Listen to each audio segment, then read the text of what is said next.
Official YouTube channel کو subscribe کریں اور بیل آئیکن کلک کریں۔ نحمدہ ونصلی ونسلم علی سیدنا و مولانا محمد رسولہ النبی الامین المکین الحنین الکریم الرؤوف الرحیم، اما بعد،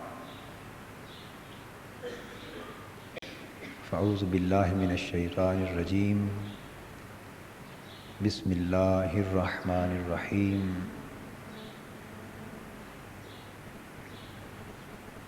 لقد کان لکم فی رسول اللہ اسوۃ حسنہ، صدق اللہ مولانا العظیم۔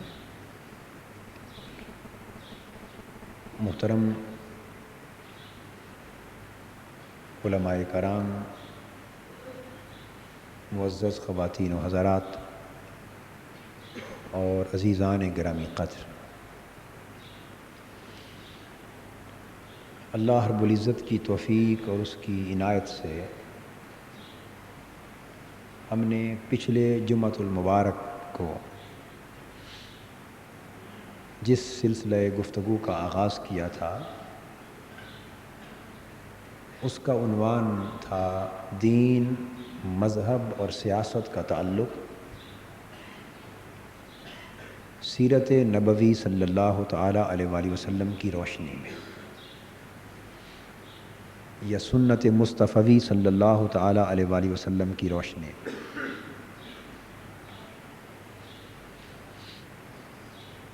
پچھلے خطاب جمعہ میں میں نے دین، مذہب اور سیاست کے باہمی تعلق کو قرآن مجید کے حوالوں سے واضح کیا۔ خلاصہ کلام یہ تھا پچھلی گفتگو کا کہ دین ایک کل ہے جس کے دو جز ہیں۔ وہ جز جو اخروی زندگی کو سنوارنے سے متعلق ہے اسے مذہب کہتے ہیں، اور دین کا وہ جز جو دنیاوی زندگی کے امور اور معاملات سنوارنے سے متعلق ہے اس دین کے جز کو سیاست کہتے ہیں۔ دینی تعلیمات کا اور دین اسلام کا وہ حصہ جو بندے اور اللہ کے درمیان تعلق کو درست کرتا ہے، اس تعلق کی اصلاح کرتا ہے، اسے مذہب کہتے ہیں، اور دین اسلام کی تعلیمات کا وہ حصہ جو بندے اور بندوں کے درمیان تعلق کو درست کرتا ہے، اس کی اصلاح کرتا ہے، اس کو سیاست کہتے ہیں۔ اسی طرح ان لفظوں میں بھی یہ بات واضح کی کہ دین اسلام کا وہ حصہ جسے ہم حقوق اللہ کہتے ہیں، کیا کہتے ہیں؟ حقوق اللہ، وہ مذہب سے عبارت ہے، اور دین اسلام کی تعلیمات کا وہ حصہ جو حقوق العباد سے متعلق ہے، حقوق العباد یعنی بندوں کے حقوق سے، وہ سیاست سے عبارت ہے۔ سو اس طرح مذہب اور سیاست دونوں دین اسلام کا جز ہے۔ جیسے مذہب دین سے خارج نہیں، ویسے ہی سیاست دین سے خارج نہیں، اور جس طرح مذہب کو دین سے خارج تصور کرنا اور اپنا یہ عقیدہ رکھنا کہ مذہب دین سے خارج ہے، جس طرح یہ لادینی گمراہی اور کفر بن جاتا ہے، اسی طرح یہ عقیدہ رکھنا کہ سیاست دین اسلام سے خارج ہے، دین اسلام میں شامل نہیں، یہ بھی لادینیت، گمراہی اور کفر بن جاتا ہے۔ گویا دین کو ادھورا تسلیم کرنے کے مترادف، دین کو آدھا کر دینا۔ اور قرآن مجید کا یہ ارشاد کہ یا ایھا الذین آمنوا ادخلوا فی السلم کافہ، اے ایمان والو اگر دین اسلام میں داخل ہونا ہے تو پھر ادھورے طریقے سے کیوں داخل ہوتے ہو، پورا کا پورا دین اپنا لو۔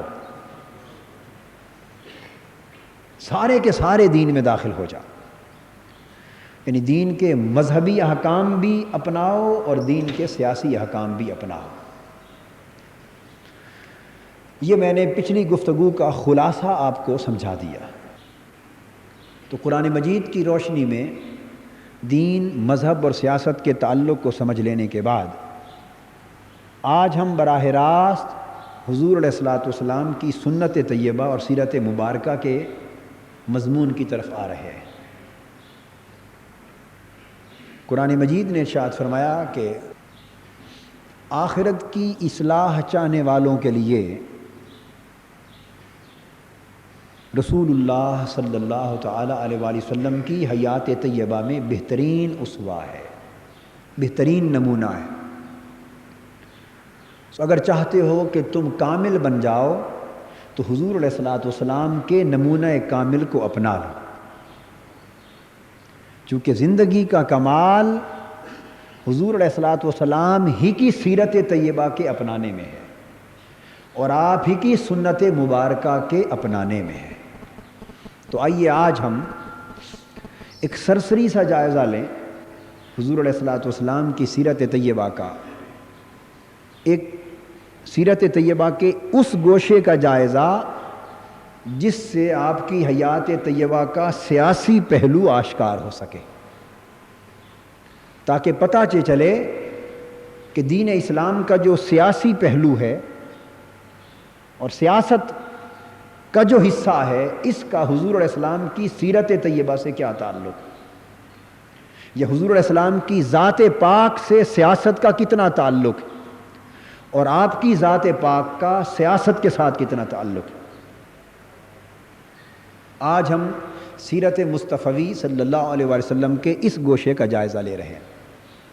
اب یہ بات ذہن نشین فرما لیں کہ اگر میں اس موضوع کو تفصیل سے بیان کرنے لگوں، یہ بات سمجھ لیں صرف اس موضوع کو کہ حضور علیہ الصلوۃ والسلام کی سیرت طیبہ اور سیاست کا کیا تعلق، یا آپ کی سیرت طیبہ کا سیاسی پہلو، اگر صرف اس موضوع کو تفصیل سے بیان کرنے لگوں تو میرا محتاط اندازہ یہ ہے کہ کم سے کم 6 ماہ تک یہ موضوع بیان ہوتا رہے گا،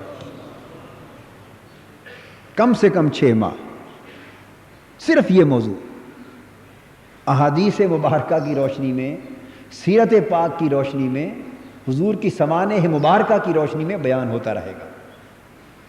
مگر میں محض خلاصے کے طور پر، اشارات کے طور پر کوشش یہ کروں گا کہ آج کی گفتگو میں یہ بات سمو دی جائے، یا زیادہ سے زیادہ اگلے جمعے کی گفتگو تک اس بات کو پھیلایا جائے، تاکہ آپ خلاصے کی شکل میں اس مضمون کو سمجھ سکیں اور 2 یا 3 کیسٹوں کی شکل میں یہ مضمون مکمل ہو، آپ خود بھی سن سکیں اور آگے بھی آسانی سے سنا سکیں۔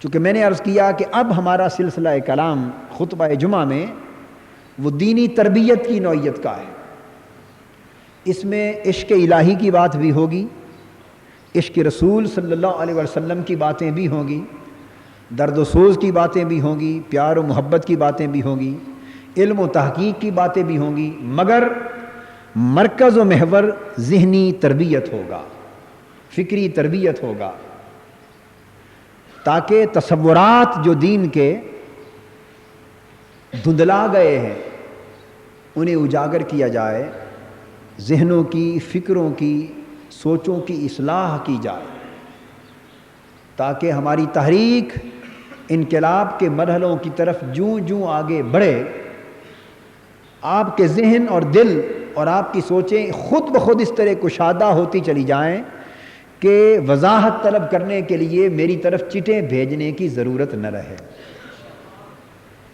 یہ فکری تربیت کی کمی ہے، سوچوں کی وسعت کی کمی ہے، اور اس میں میں آپ کو قصوروار نہیں ٹھہراتا، اس کی ذمہ داری بھی اپنے اوپر قبول کرتا ہوں، یہ ذمہ داری بھی میری ہے، مگر اس میں کہاں تک کامیابی نصیب ہوتی ہے یہ اللہ کے ہاتھ میں ہے، یہ اللہ جل مجدہ کے ہاتھ میں ہے۔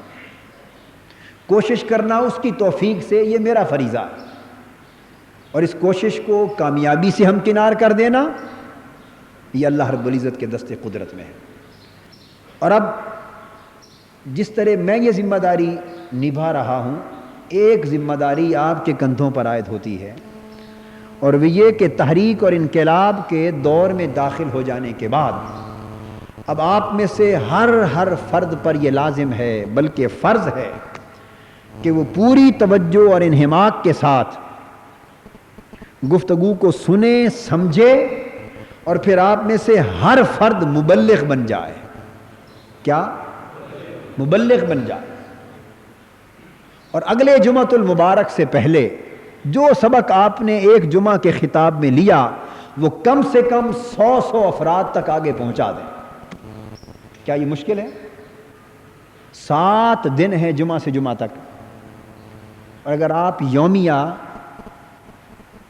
15 اور 20 افراد کے درمیان بھی یومیہ یہ سبق سنائیں تو 7 دنوں میں 100 یا 100 سے زیادہ افراد بنتے ہیں کہ نہیں بنتے؟ یہ میزانیہ آپ کو دے رہا ہوں۔ ایک دن میں اگر یہ تہیہ کر لیں کہ صبح سے شام تک دکاندار تہیہ کر لیں، ملازم تہیہ کر لیں، جوان تہیہ کر لیں، بوڑھے تہیہ کر لیں، کاروبار کرنے والے تاجر تہیہ کر لیں، جہاں جہاں بھی جو شخص اپنی زندگی کے فرائض نبھا رہا ہے، تو کیا ایک دن میں 15 سے 20 افراد کے درمیان اس کا رابطہ نہیں ہوتا لوگوں سے؟ زیادہ لوگوں سے ہوتا ہے نا؟ بولیے بھائی، ہوتا ہے نا؟ یہ اپنے اوپر فرض عائد کر لیں کہ کم سے کم 15 سے 20 افراد تک آپ اس جمعے کا سبق آگے سنا دیں گے، سمجھا دیں گے۔ اور اس پر مزید یہ کہ اب کیسٹوں کا ایک سیلاب آ جانا چاہیے پورے ملک میں، کیسٹس کا ایک پورے ملک میں سیلاب آ جانا چاہیے۔ انقلاب ایران، اس کی بنیاد کیسٹوں کے ذریعے رکھی گئی۔ کیا؟ انقلاب ایران کے رہبر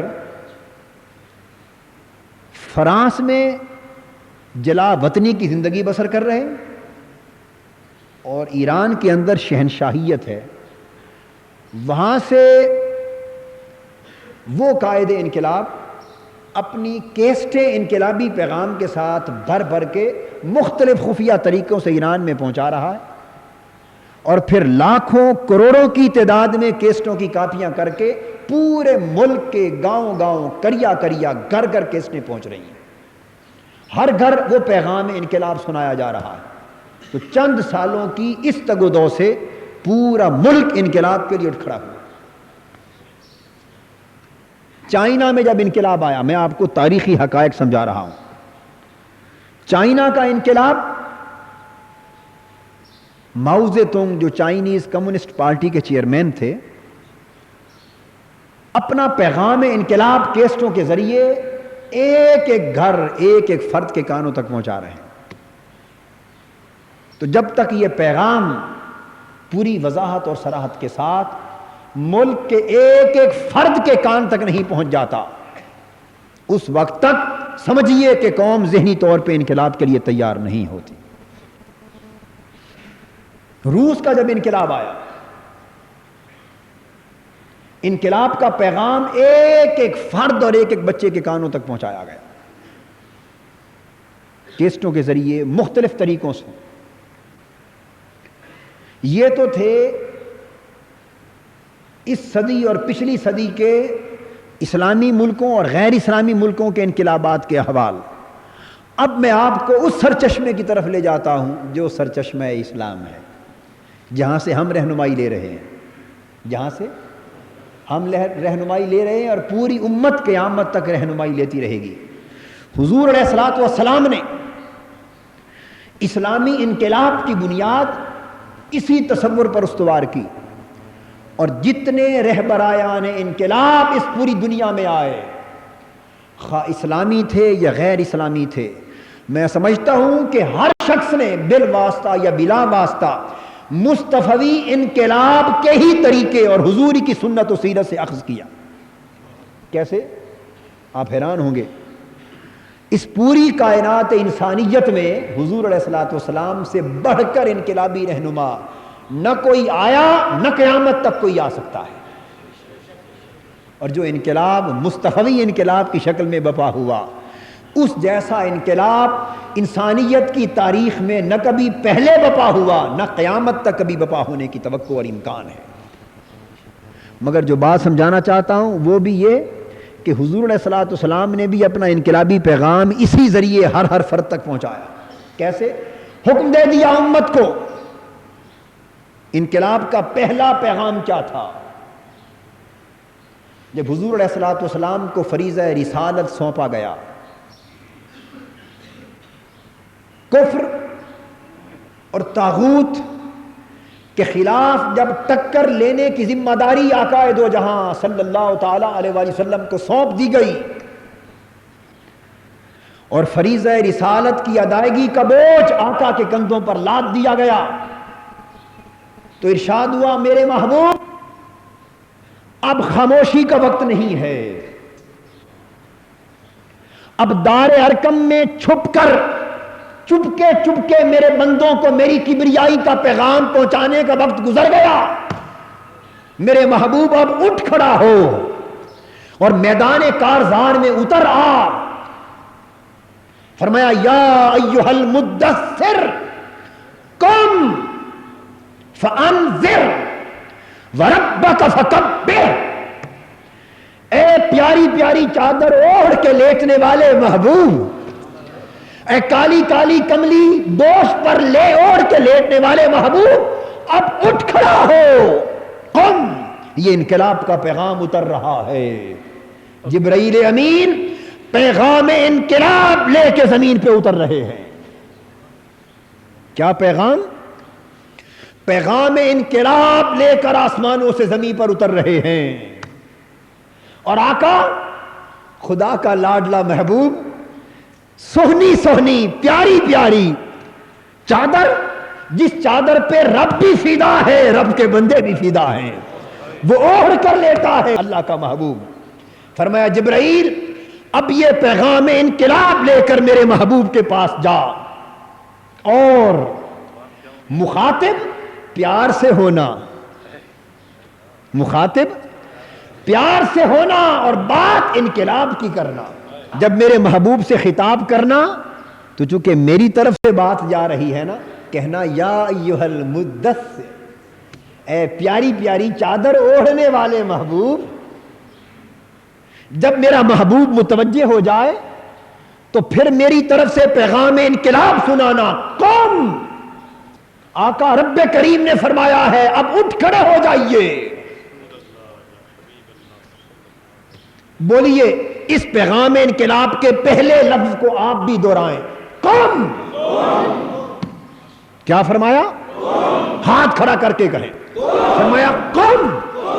اس کا معنی ہے اب اٹھ کھڑے ہو جاؤ، اٹھ کھڑے ہو جاؤ۔ میں قرآن بتا رہا ہوں، قرآن سے باہر تو کبھی کوئی بات نہیں کی نا، اور ہمارا سب کچھ یہی قرآن اور صاحب قرآن ہے۔ فرمایا قم، میرے پیارے اٹھ کھڑے ہو۔ فانذر، اور ظلم، استحصال، کفر اور طاغوت کی علمبردار قوم کو ڈر سنا دے۔ فانذر یعنی اس کو للکار۔ میرے پیارے محبوب اٹھ کھڑا ہو اور اس قوم کو بولیے للکار۔ یہ کیا ہے؟ پیغام انقلاب ہے یا نہیں؟ بولیے۔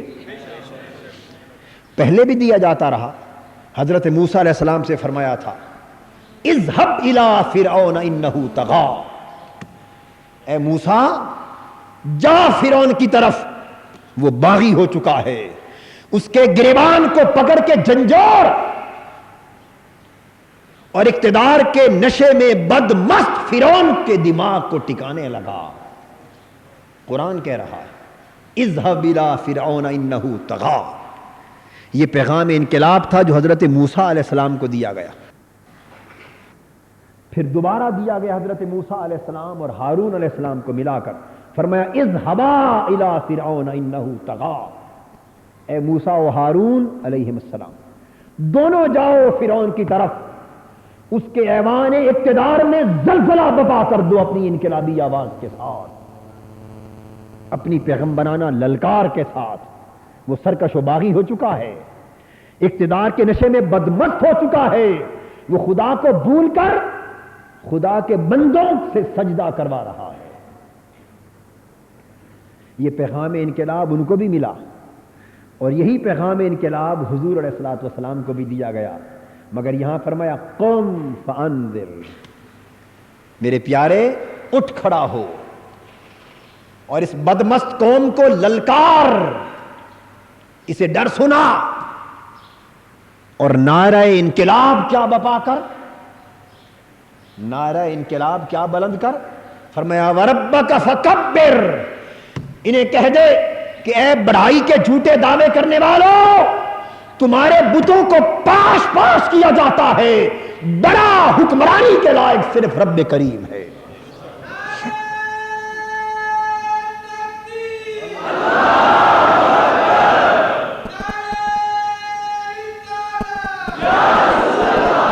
جو لوگ اپنی جھوٹی کبریائی کے نشے میں بدمست ہیں، میرے محبوب نے انقلابی للکار سے بتا کہ کبریائی کا مالک صرف اللہ ہے۔ اب جھوٹی کبریائی کے بت پاش پاش کیے جائیں گے، اللہ کی کبریائی کا ڈنکا بجایا جائے گا، اللہ کی حکمرانی کا ڈنکا بجایا جائے گا، اللہ کے حکم اور اس کی اطاعت کا ڈنکا بجایا جائے گا۔ یہ انقلابی للکار تھی۔ وَرَبَّكَ فَكَبِّرْ، اعلان کر دے کہ بڑا صرف اللہ ہے۔ تو جب یہ انقلابی پیغام اور انقلابی للکار مل گئی تو اب میں اس نقطے کی طرف پھر پلٹ رہا ہوں۔ تو حضور علیہ الصلوۃ والسلام نے طریقہ کیا اپنایا؟ اپنی امت کو حکم دیا، فرمایا اے میری امت کے افراد، یہ للکار انقلاب کی اور یہ پکار انقلاب کی اور یہ پیغام انقلاب کا جب میری امت کے ایک ایک فرد کے کان تک نہیں پہنچ جاتا، اس وقت تک باطل طاغوتی بت پاش پاش نہیں ہوں گے۔ تو آقا کس طرح اس پیغام کو ہر کان تک پہنچایا جائے؟ حکم دے دیا میری امت کے لوگوں، جو ہی بچہ پیدا ہو، پیدا ہوتے ہی اس کے کان میں سے پیغام انقلاب کی آواز پہنچا دو، پیدا ہوتے ہی اللہ اکبر کا نعرہ اس کے کانوں میں بلند کر دو۔ تو پیدا ہوتے ہی پیغام انقلاب ہر بچے کے کانوں تک پہنچا دیا، ہر بچے کے کان تک پہنچا دیا۔ تو تصور سمجھ گئے نا کہ ہر کان تک کس طرح اللہ کی کبریائی کا پیغام پہنچایا، ہر کان تک کس طرح اللہ کی کبریائی کا پیغام پہنچایا۔ اور قربان جائیں آقا کی اس حکمت پر، جب 1.25 لاکھ کے قریب صحابہ، حضور کی انقلابی جماعت خطبہ حجت الوداع کے موقع پر اپنے آقا کا خطاب سن رہی ہے، تو آپ نے خطاب ختم کرتے ہوئے فرمایا فَلْيُبَلِّغُ الشَّاهِدُ الْغَائِبُ، فرمایا میرے 1.25 لاکھ جیالے صحابیوں، تم نے آج جو کچھ میری زبان سے سنا ہے بس خدا کی زمین پر پھیل جاؤ، اور جو جو لوگ نہیں سن سکے ان تک یہ پیغام پہنچا دو، ہر فرد مبلغ بن جائے، ہر فرد مبلغ بن جائے۔ تو یہ طریقہ حضور کی سنت کا طریقہ ہے یا نہیں؟ سو اس جمعہ کے اجتماع میں اور دیگر اجتماعات میں، استقبالیہ جلسوں میں، کانفرنسز میں، مجالس میں، تربیتوں میں، ہر جگہ آنے والا ہر فرد، کیا پیر کیا جوان، کیا بوڑھا کیا بچہ، ہر فرد مبلغ بن جائے۔ تو میں حضور علیہ الصلوۃ والسلام کا یہی پیغام جو آقا نے صحابہ کو دیا اور ان کے ذریعے بقیہ امت کو پہنچایا، میں آقا ہی کے الفاظ حضور کی اس سنت کی اتباع میں آپ تک پہنچا رہا ہوں۔ فَلْيُبَلِّغُ الشَّاهِدُ الْغَائِبَ، جو شخص یہ پیغام سن رہا ہے وہ ہر اس فرد تک پہنچا دے جو نہیں سن سکا، یعنی ہر فرد مبلغ بن جائے۔ ہر فرد بنیں گے یا نہیں مبلغ؟ جب تک ہر فرد مبلغ نہیں بنے گا اس وقت تک یہ پیغام انقلاب عام نہیں ہوگا، اور یہ گاؤں گاؤں قریے قریے تک پہنچانا ہے۔ اسے عبادت سمجھ کے نبھاؤ، اسے دین سمجھ کے کرو، اسے اللہ اور اس کے رسول کی اطاعت سمجھ کے کرو، اسے آخرت سنوارنے کا سامان سمجھ کے کرو۔ اللہ کی عزت کی قسم، اب اس راہ میں گزرنے والا ایک ایک لمحہ ہزاروں برس کی نسلی عبادت سے بھی اللہ کو عزیز ہے۔ اگر نیک نیتی سے اللہ کے دین کو سر بلند کرنے کی نیت سے آپ نے اسے جہاد سمجھ کے گزار لیا، اسے جہاد سمجھ کے نیک نیتی سے گزارا تو ایک لمحہ 1000 برسوں پر حاوی ہو سکتا ہے۔ اور فرض ہمیشہ نفل کی جتنی بھی کثرت کیوں نہ ہو اس سے اعلیٰ ہوا کرتا ہے۔ تو میں یہ عرض کر رہا تھا کہ اب آپ کو یہ ذمہ داری نبھانا ہے کہ اس پیغام کو مبلغ بن کے ہر فرد تک پہنچانا ہے، تاکہ اگلے ہفتے جب جمعہ پڑھنے کے لیے آئیں تو ہر شخص مطمئن آئے کہ میں نے پیغام 100 افراد تک پہنچا دیا، کم سے کم 100 تک، اور جو اس سے زیادہ کو پہنچا سکے اس کی مرضی، وہ کیسٹ لے، آڈیو کیسٹ لے، ویڈیو کیسٹ لے، وہ ہفتے میں ہر رات ایک چوک پہ لگائے اور ہر روز 200-400 آدمیوں کو سنائے۔ اگلے ہفتے آئے تو 1000 آدمی سن چکے ہوں، 2000 آدمی سن چکے ہوں، 3000 آدمی سن چکے ہوں، بس ویڈیو کیسٹ لگا دے، آڈیو کیسٹ لگا دے، کیسٹ کو اپنے محلے کے ہر گھر میں پہنچا دے، 1000 افراد سن سکیں گے۔ اس طرح سالوں کا سفر مہینوں میں، پھر سالوں کا سفر ہفتوں میں، اور انشاءاللہ پھر سالوں کا سفر دنوں میں طے ہو جائے گا۔ مگر اس صورت میں جب آپ اور ہم سب ہم سفر ہو کے چلیں گے، جی ہم سفر ہو کے چلیں۔ تو میں یہ عرض کر رہا تھا کہ حضور علیہ الصلوۃ والسلام کو اللہ رب العزت نے تمام انبیاء کے پیغمبرانہ خصائص کا جامع بنایا، پیغمبرانہ خصوصیات کا جامع بنایا۔ انبیاء علیہ السلام میں حضرت عیسیٰ علیہ السلام اور یحییٰ علیہ السلام بھی آئے، اور حضرت ابراہیم علیہ السلام اور موسیٰ علیہ السلام بھی آئے۔ اب آپ سوچیں گے کہ ان میں فرق کیا ہے؟ ہیں سب نبی، مگر جو فرض اور منصب انہیں سونپا گیا اس میں فرق ہے۔ حضرت عیسیٰ اور حضرت یحییٰ علیہ السلام اور اس طرح اور کئی انبیاء علیہ السلام آئے، مگر ہم دیکھتے ہیں کہ وہ کسی بادشاہ، کسی سلطنت اور کسی باطل حکومت کے ساتھ سیاسی ٹکر لیتے ہوئے نظر نہیں آتے۔ وہ خدا کا پیغام اللہ کی مخلوق تک امن کے ساتھ صرف پہنچا رہے ہیں، اللہ سے اس کی ہدایت رہنمائی لے رہے ہیں اور اللہ کی مخلوق تک پہنچا رہے ہیں، اور وعظ اور تبلیغ کے ذریعے اسلام کے آداب، اخلاق اور تعلیمات ایک فرد تک پہنچا دینے کی کوشش فرما رہے ہیں۔ تو ایک طبقہ انبیاء علیہ السلام کا اس طرح آیا جو اللہ کی عبادت، اللہ کی اطاعت، توحید، رسالت، آخرت، نیکی، تقوی، اخلاق اور آداب کی تعلیم فقط وعظ کی صورت میں، تبلیغ کی صورت میں، تلقین کی صورت میں اللہ کی مخلوق کو کرتا رہا۔ تو کچھ انبیاء اس طرح آئے جن کے سپرد اللہ رب العزت نے یہی ذمہ داری لگائی تھی، جن میں سے بطور علامت کے میں نے 2 انبیاء کا ذکر کیا، حضرت عیسیٰ علیہ السلام اور حضرت یحییٰ علیہ السلام، اور پھر حضرت ابراہیم اور حضرت موسیٰ علیہ السلام بھی آئے۔ وہ بھی نبی تھے، یہ بھی نبی تھے، مگر ان کے سپرد ذمہ داری زیادہ لگائی گئی، ان کے اوپر ذمہ داری کا بوجھ زیادہ ڈالا گیا۔ دعوت، وعظ، تبلیغ، تلقین، تزکیہ، انذار، تبشیر، یہ کام تو ان کے سپرد تھے ہی، مگر اس سے بڑھ کے ان کے سپرد یہ کیا گیا کہ تمہارے وقت میں، تمہارے زمانے میں اگر کسی فرعون اور کسی نمرود کی حکومت ہے تو اس کو بھی للکارو اور اس سے بھی ٹکرا جاؤ۔ حکومت وقت سے ٹکرا جانے کی ذمہ داری بھی انہیں دی گئی۔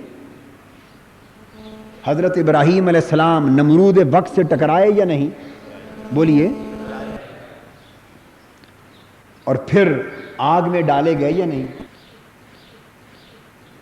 تو وہ جو ٹکرا جانے کا حکم دیتا ہے وہ یہ بھی جانتا ہے کہ ٹکرا جانے کے بعد اسے آگ میں ڈالا جائے گا، تو ٹکرا جانے کا حکم دینے والا آگ کو گلزار میں بدلنے پر بھی قادر ہے۔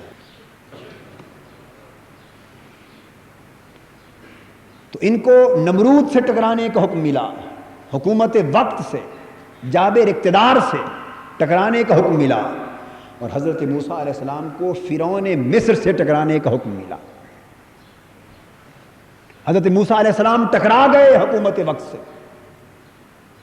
اگر حضرت یحییٰ علیہ السلام اور حضرت عیسیٰ علیہ السلام کی طرح ہی صرف تبلیغ کرتے رہتے اور حکومتی معاملات سے میں دخل نہ دیتے، اس کا نظام سلطنت، اس کا کفر، اس کا شرک، اس کا جھوٹ، اس کا کذب، اس کا دجل، اس کا فریب اپنی جگہ چلتی رہتی، اور یہ چپکے اللہ کا حکم، اس کا پیغام، اس کے دین کی تعلیم ایک ایک فرد تک آرام سے پہنچاتے رہتے، خود بخود امن سے اصلاح کا راستہ پیدا کرتے رہتے، تو یہ بھی تو ممکن تھا نا، مگر نہیں، انہیں ذمہ داری مزید سونپی گئی۔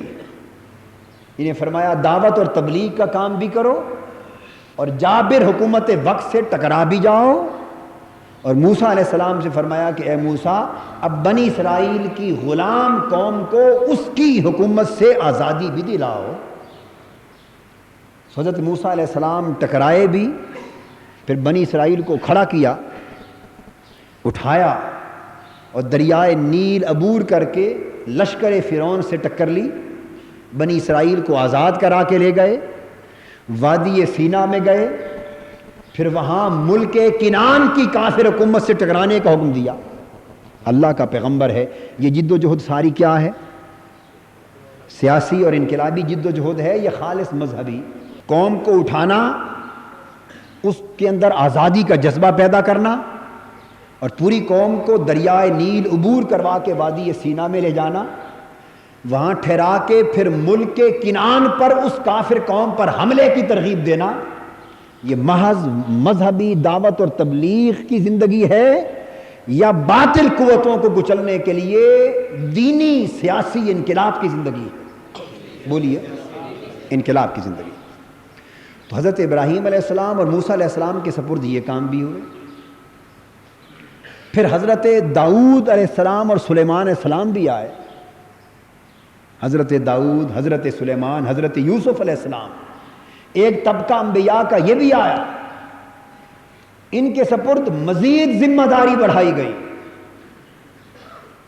اور وہ یہ کہ نظام کو بدلنے کے لیے حکم دیا کہ تم نظام سلطنت کو خود سنبھال لو، حکومت و سلطنت کو خود سنبھال لو، اقتدار کی باغ ڈور خود اپنے ہاتھوں میں لے لو، خود حکمرانی کے مسند پر بیٹھو، اور اللہ کے احکام کو سلطنت کی باغ ڈور سنبھال کر، اقتدار کی باغ ڈور سنبھال کر خود اللہ کی زمین پر نافذ کر دو۔ تو حضرت داؤد علیہ السلام حکمران ہوئے، قرآن بتاتا ہے یا نہیں؟ حضرت سلیمان علیہ السلام حکمران ہوئے، حضرت یوسف علیہ السلام حکمران ہوئے۔ تو میں نے آپ کو قرآن مجید سے 3 طبقات انبیاء علیہ السلام کے بیان کیے، اس حوالے سے کہ ان کے سپرد پیغمبرانہ دعوت و تبلیغ کے علاوہ کیا کیا ذمہ داریاں مزید ان کے سپرد کی گئی۔ تو جب انبیاء علیہ السلام کا ہم مطالعہ کرتے ہیں، ان کی سیر کا، ان کی سوانح کا، تو ہمیں مختلف طبقات نظر آتے ہیں، ان میں مختلف خصوصیات نظر آتی ہیں، مگر حضور علیہ السلام کی شان کیا ہے؟ حسن یوسف، دم عیسیٰ، ید بیضا داری، آنچ خوباں ہمہ دارند تو تنہا داری۔ محبوب اور انبیاء میں خوبیاں جدا جدا ہیں، خصائص جدا جدا ہیں، حسن و جمال کے پرتو جدا جدا ہیں، اور کمال، نکھرے ہوئے کمال جدا جدا ہیں۔ اور انبیاء کی کائنات کو دیکھو تو خوبیاں مختلف طبقات انبیاء میں بٹی ہوئی نظر آتی ہیں، اور محبوب تیرے سراپا کو دیکھو تو ساری کائنات نبوت کا حسن و جمال تنہا تیرے سراپا میں یکجا نظر آتا ہے، تنہا تیرے سراپا میں یکجا نظر آتا ہے۔ تو حضور علیہ السلام کی ذات پاک جب مبعوث ہوئی تو حضور کی نبوت میں حضرت عیسیٰ اور یحییٰ کی نبوت بھی ہے، یہ نکتہ سمجھ لیں۔ حضور علیہ السلام کی نبوت میں عیسیٰ اور یحییٰ کی نبوت بھی ہے، ابراہیم و موسیٰ کی نبوت بھی ہے، اور سلیمان، یوسف اور حضرت داؤد کی نبوت بھی ہے۔ تو آقا دو جہاں صلی اللہ تعالی علیہ وآلہ وسلم کی نبوت ان تمام انبیاء علیہم السلام کی نبوتوں کی خصوصیات کی جامع ہے۔ حضور علیہ السلام کی نبوت میں اور رسالت میں دعوت و تبلیغ بھی ہے، آقا کی نبوت میں باطل نظام کو للکارنا بھی ہے، غزوات اور جہاد کی شکل میں کفر کی حکومت کے ساتھ ٹکر لینا بھی ہے میدان جنگ میں اتر کر، اور خود نظام سلطنت کی باغ ڈور سربراہ ریاست بن کے سنبھالنا بھی ہے۔ تو حضور علیہ السلام کی نبوت و رسالت انبیاء علیہ السلام کی تمام متفرق خصوصیات کی جامع ہے، اور آقا کی چونکہ نبوت جامع تھی اس لیے حضور علیہ السلام کی سیرت کو بھی جامع بنایا گیا، حضور علیہ السلام کی حیات طیبہ کو بھی جامع بنایا گیا، اور آپ کی ذات پاک کو اللہ رب العزت نے اس قدر جامع و مانے، اس قدر ہمہ گیر، ہمہ پہلو اور ہمہ جہت بنایا کہ حضور کی ذات پاک اور آپ کے مزاج اقدس میں بھی ہر شے جمع کر دی، مزاج اقدس میں بھی ہر شے جمع فرما دی۔ اب اس وقت صرف ایک مثال دے کر اعلان نبوت سے پہلے کے زمانے کی گفتگو ختم کرتا ہوں، پھر یہ گفتگو اگلے جمعۃ المبارک پہ انشاءاللہ جاری رہے گی۔ میں یہ عرض کر رہا تھا کہ اللہ رب العزت نے حضور علیہ السلام کی ذات پاک کو اور آپ کے مزاج اقدس کو ہی اس طرح تشکیل دیا کہ اس کے اندر ساری خوبیاں جمع فرما دی، اس لیے ساری نبوتوں کی خصوصیتیں اور ساری نبوتوں کے تمام تر تقاضے اور قیامت تک آنے والی امت مسلمہ کے ہر زمانے کی ساری ضرورتوں کی کفالت ایک تنہا حضور کی سیرت پاک میں جمع کر دی۔ تو اعلان نبوت سے پہلے مذہب کا رنگ یہ رکھا کہ طبیعت اور مزاج میں یہ رنگ غالب کیا کہ شہر کی آبادیوں سے ہٹ ہٹ کر غاروں کی طرف جانے کو دل کرتا، شہر کی رونقوں سے جدا ہو کر غاروں کی خلوتوں میں جانے کو دل کرتا، کئی کئی دن تنہا ویرانوں میں رہ کر رب کو یاد کرنے کے لیے دل کرتا، اور اونٹ بکریاں وادیوں میں، ویرانوں میں، پہاڑوں میں چرانے کو دل کرتا، اور غاروں میں خالی پانی، خشک کھجوریں، ستو لے کر 30 دن، 40 دن اور کئی کئی ہفتے بسر کر کے خدا کے حضور ذکر، فکر اور مراقبے میں بیٹھے رہنے میں دل کرتا کہ دل کے آئینے میں ہے تصویر یار، جب ذرا گردن جھکائی دیکھ۔ آقا سے پوچھا حضور اس زمانے میں آپ کی عبادت کیا تھی؟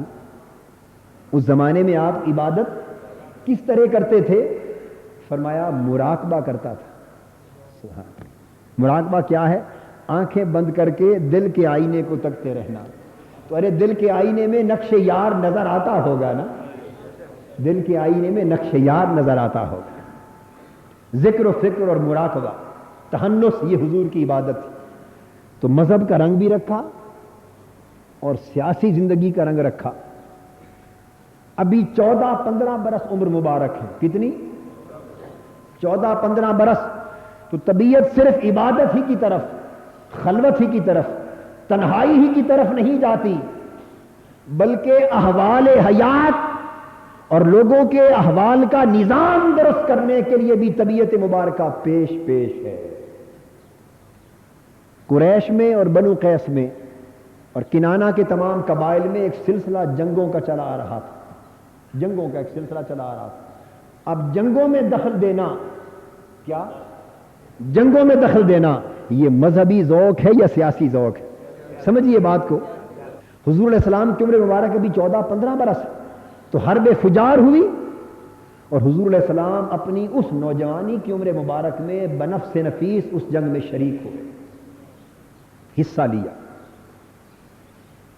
اور فرمایا چونکہ مخالف فریق، قریش کا مخالف فریق باطل تھا اور یہ حق پر تھے، سو حق کی حمایت کر کے جنگ میں حصہ لینا میرے اوپر فرض تھا۔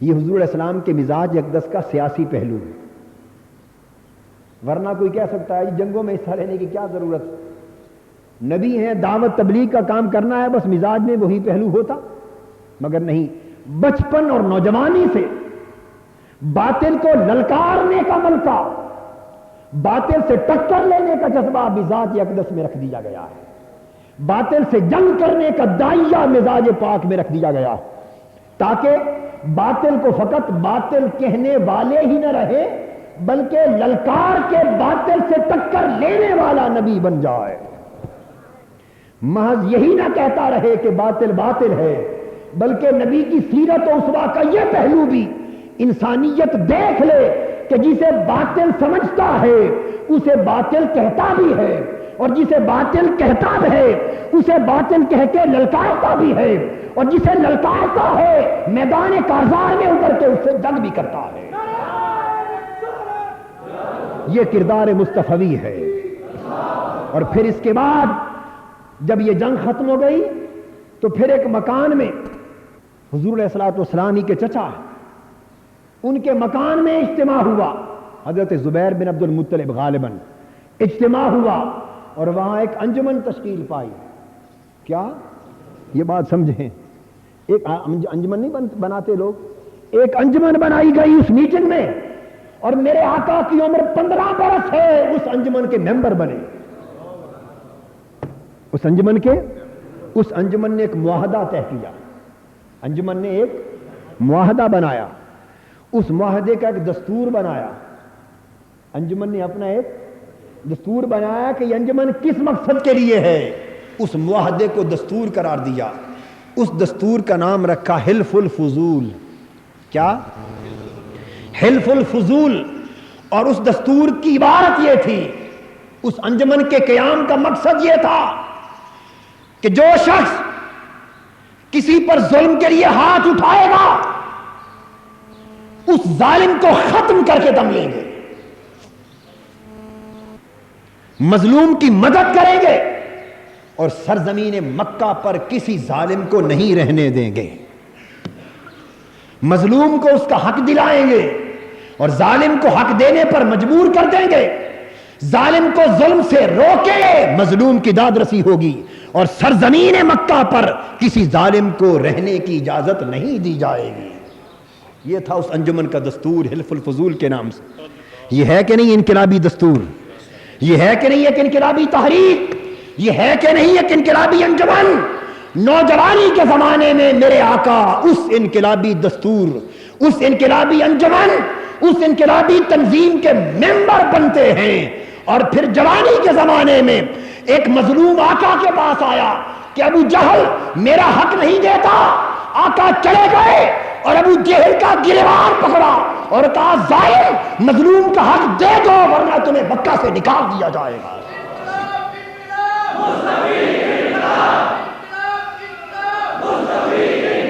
اور مظلوم کی داد رسی کی، اور اعلان نبوت کے بعد مدینہ پاک کی زندگی تک عمر بھر یہ فرماتے رہے، جب کبھی اس انجمن اور دستور کی بات یاد آتی حلف الفضول کی تو فرماتے خدا کی قسم وہ ایسا معاہدہ تھا کہ مجھے آج بھی اگر کوئی بلائے تو میں اس میں شریک ہونے کو تیار ہوں۔ یہ انقلابی مزاج تھا، یہ انقلابی مزاج تھا، یہ انقلابی اسوہ پاک تھا، یہ انقلابی نمونہ حیات تھا۔ رب ذوالجلال کو معلوم تھا کہ اس محبوب کے ذریعے ظلم کا نام و نشان صفحہ ہستی سے مٹایا جائے گا، ظلم کے نظام کا خاتمہ کیا جائے گا، مظلوم کی داد رسی کا نظام برپا کیا جائے گا۔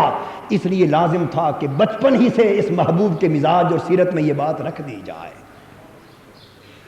آج کی گفتگو انہی دو مثالوں پہ ختم کرتا ہوں۔ وما علینا الا البلاغ۔